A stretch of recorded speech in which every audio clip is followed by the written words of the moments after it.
Hello students, मैं विशाल गुप्ता आपका teacher. कैसे हो आप सब स्टूडेंट्स? ये सब्जेक्ट जो है हमारा auditing and secretarial practice BCom का, उसका यूनिट नंबर 1 जो हमने स्टार्ट किया हुआ है ऑडिटिंग, उसका चैप्टर नंबर 1 इंट्रोडक्शन को मैं आगे कंटिन्यू कराने जा रहा हूँ।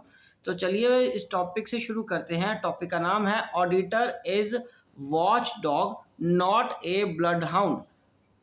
मतलब इसमें ऑडिटर्स की ड्यूटी की बात करी है कि auditor is not bound to be detective, वो कोई जासूस नहीं है, और to approach for his work with suspicion, कि जांच उसको किसी शक की नज़र से ही हर चीज़ को देखना है, और with the foregone conclusion that there is something wrong, या कोई उसको ऐसे कंक्लूजन में पहुंचना है कि जैसे कुछ गड़बड़ है, ऐसा नहीं काम है उसका।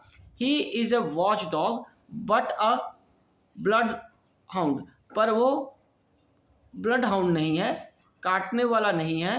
He is justified in believing tried servants of the company and it is entitled to rely upon their representation provided he takes a reasonable care।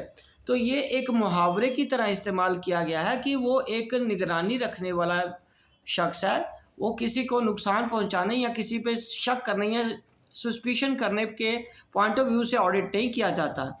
जो भी इंफॉर्मेशन उसको सप्लाई की जाएगी एम्प्लॉयज़ द्वारा उस ऑर्गेनाइजेशन के, वो उसको रिप्रेजेंटेटिव तरीके से लेनी पड़ेगी, और वो रीजनेबली टेक केयर करेगा कि क्या वो इन्फॉर्मेशन जो उसको सप्लाई की जा रही है वो जेन्युइन है या नहीं है, यह देखना उसकी जिम्मेदारी है।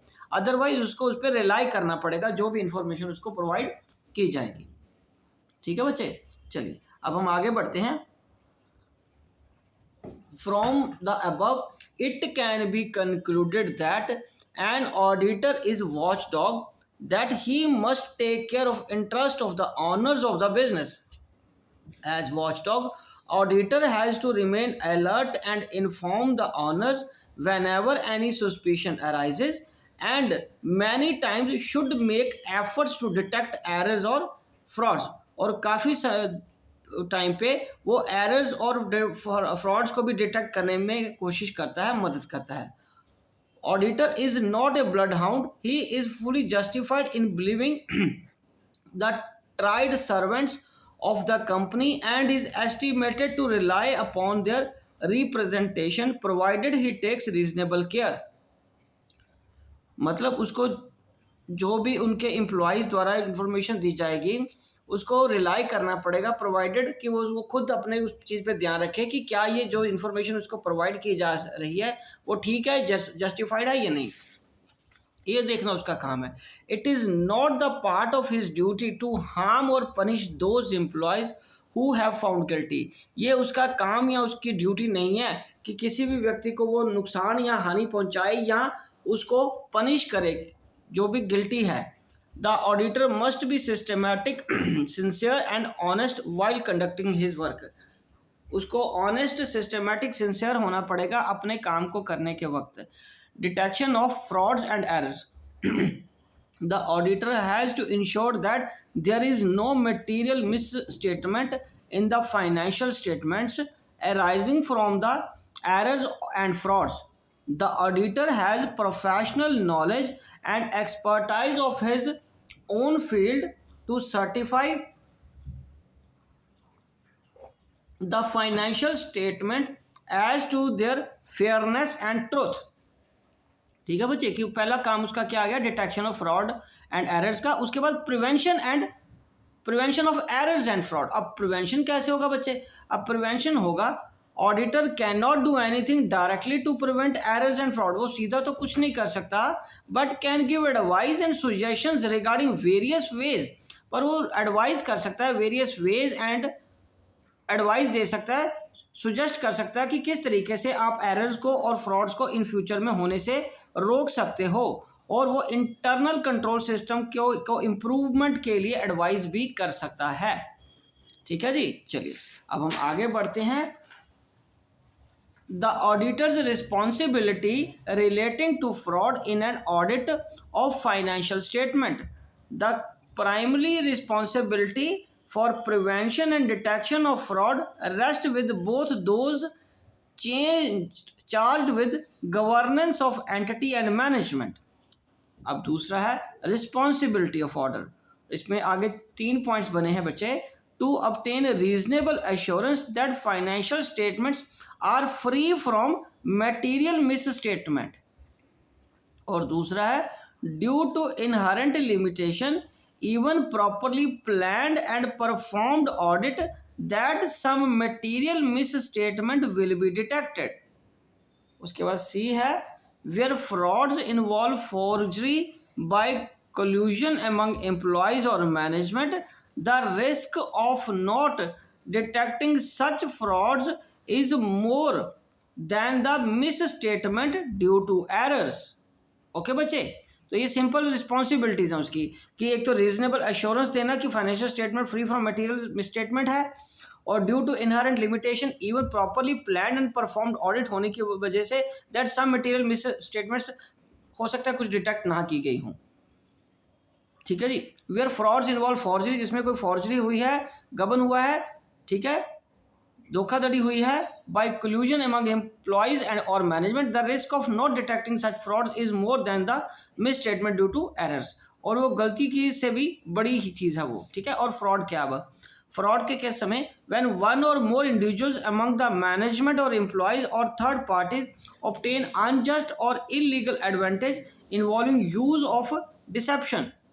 चौथा point risk factor of fraud, event or conditions that indicate an incentive or pressure to commit fraud or provide an opportunity to commit fraud। Right हो। चलो अब हम आगे बढ़ते हैं इसके 5th पॉइंट की तरफ। ऑडिट प्रोसीजर क्या होगा? To follow proper audit procedure as prescribed, ये भी उसकी रिस्पॉन्सिबिलिटी के अंडर ही आता है।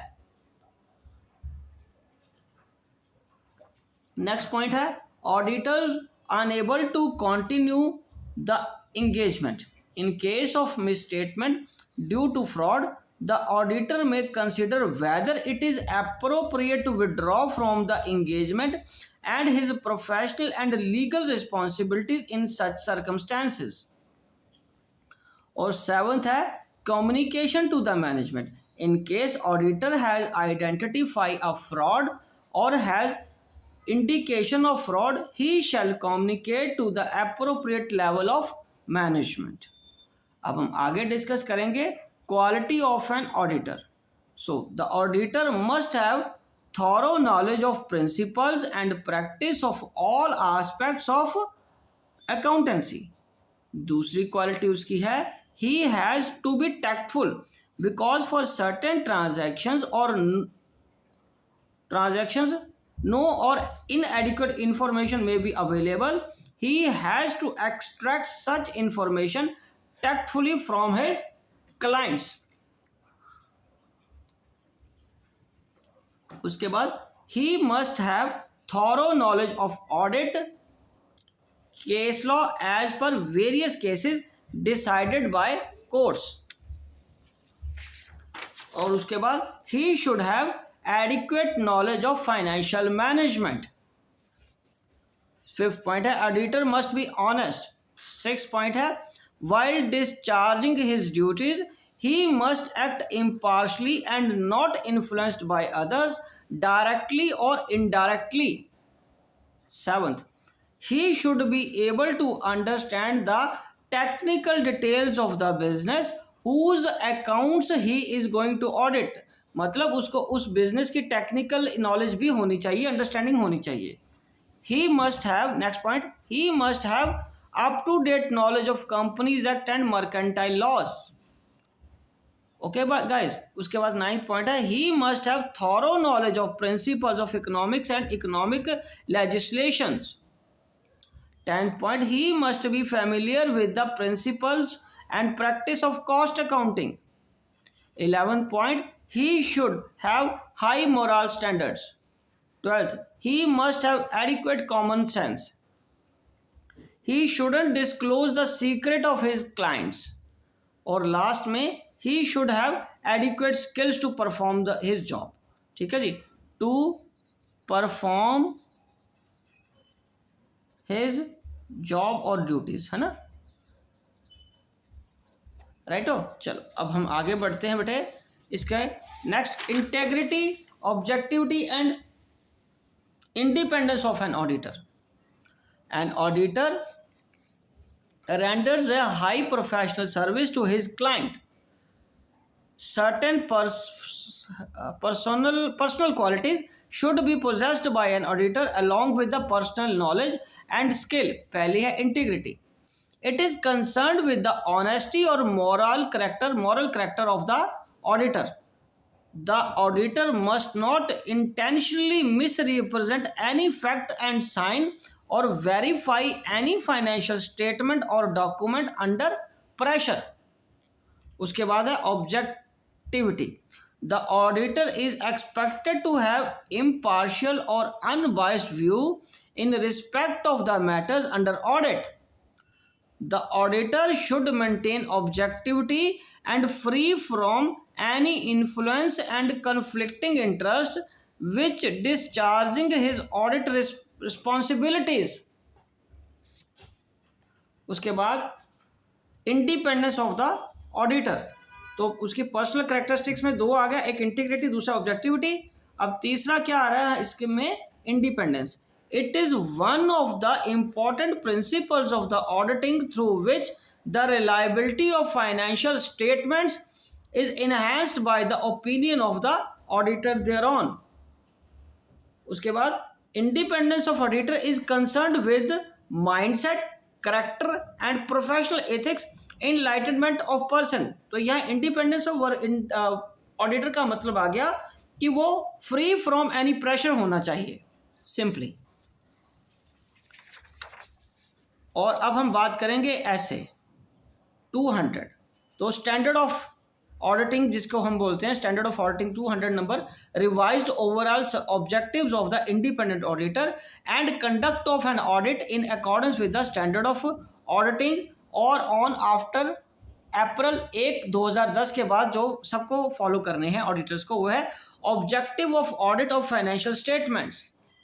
The auditor is required to obtain a reasonable assurance as to whether financial statements are free from material misstatement resulting from fraud and error. उसके बाद requirements and responsibilities of auditor. पहली है ethical requirement.